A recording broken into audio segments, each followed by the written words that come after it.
So before I get into this video, I have two quick announcements to make. So first, I just became an ambassador for Epidemic Sound, and for those of you who don't know, Epidemic Sound provides great music and sound effects for creatives. They have over 30,000 songs and over 60,000 sound effects. So if you want royalty-free music or sound effects for your personal projects or your YouTube channel, check out the link down below in my description for a 30-day free trial. And the second announcement I wanted to make was, well, it's not really an announcement.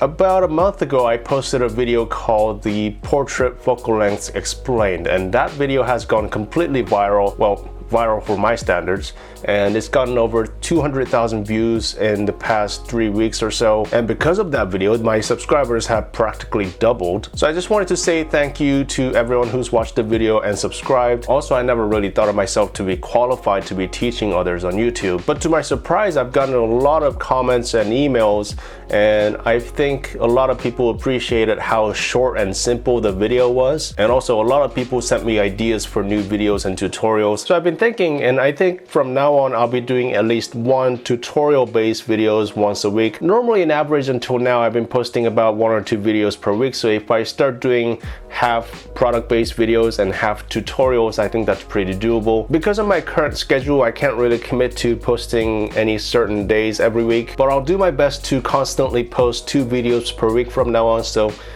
something to look forward to. So as always, if you have any questions or suggestions, just leave them in the comments down below. So back to my video today. So this thing just seems to keep surprising me more and more. So last weekend, I was invited to Lucha Vavoom at the Mayan Theater in downtown LA for the Cinco de Mayo weekend. And I was just there to enjoy the show, and I wasn't there as a professional photographer to cover the event. But I thought it would be a great opportunity to get some cool photos of the wrestlers and the performers. So I looked at their website to see if I would be allowed to bring my camera, and their Q&A section said point-and shoots and smartphones are okay, but no DSLRs unless prior permission was given. I was wondering what that prior permission was, so I emailed them and said that I'm a local photographer and a YouTuber, and I was wondering if I could get that prior permission to bring my camera to take some photos. And long story short, I think they were a little confused about something, and I couldn't get a clear answer about if I could bring my camera or not until the day of the event.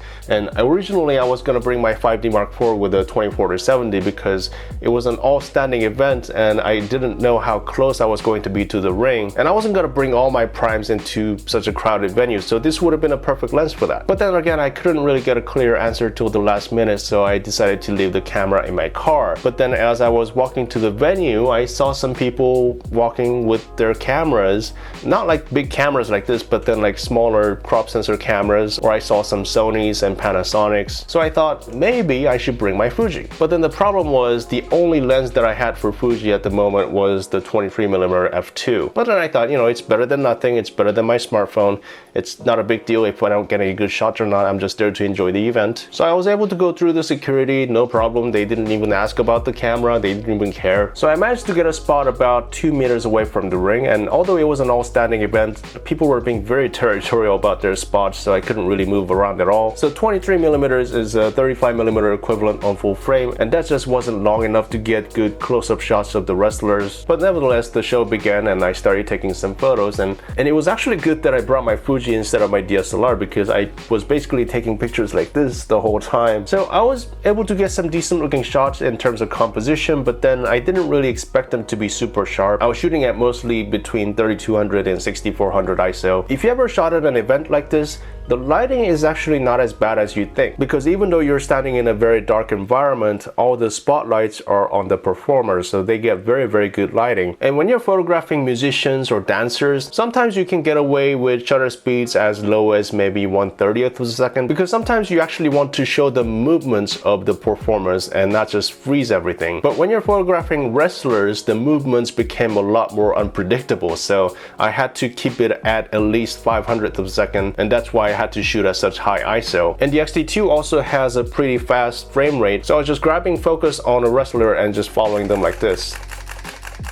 And the buffer in this camera is not too bad either. I was recording JPEG and RAW to both of my cards, and I was basically shooting like this for a few seconds, and then I'll stop, and you can see the light flickering here, and it's writing, and it takes a while to for the buffer to clear up, but then it still lets me shoot and still access the menu and everything, so it's really not a problem at all. And all night the camera performed great, and it's not so much true anymore, but until about 2 or 3 years ago, two things that most mirrorless cameras just could not do as well as other DSLRs were shooting in low light and also shooting action. And yet there I was shooting action in low light with a mirrorless camera, a crop sensor mirrorless camera, and I was still able to get some decent shots. It wasn't absolutely perfect though, because when I was taking pictures of my friends, not the performers, I had to use just the ambient lighting in the theater, and the camera did struggle to grab focus, so I had to take maybe 7 or 8 photos to get like one keeper, but it always eventually did, and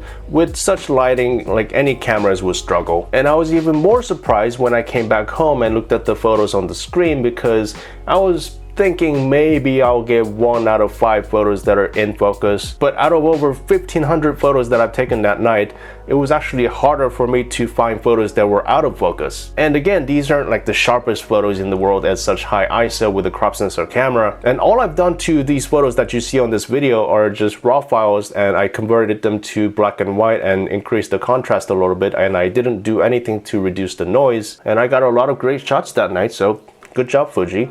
And I honestly don't think that I would have been able to get as many great shots with my Canon using the live view, because pretty much all night it was just impossible for me to use the viewfinder shooting like this. So yet again, the Fuji has surprised me. And yeah, obviously I could have gotten even better results with some of the Sony cameras. Oh man, am I gonna switch back to Sony this year? But it was just really surprising because I wasn't expecting to get a lot of good shots that night, but everything just turned out so much better than what I was expecting. So yeah, I'm completely sold, and I wasn't expecting to make so many videos with a 3-year-old camera, but then I've been also getting a lot of questions about the Fuji from a lot of people. So, oh, and I have one more Fuji video coming up in the future. I just ordered the 56mm 1.2 lens, and I'm going to be comparing that with the Canon 85 1.2 on my 5D Mark IV, so stay tuned to see that. And that's going to be it for me today, and thank you for watching.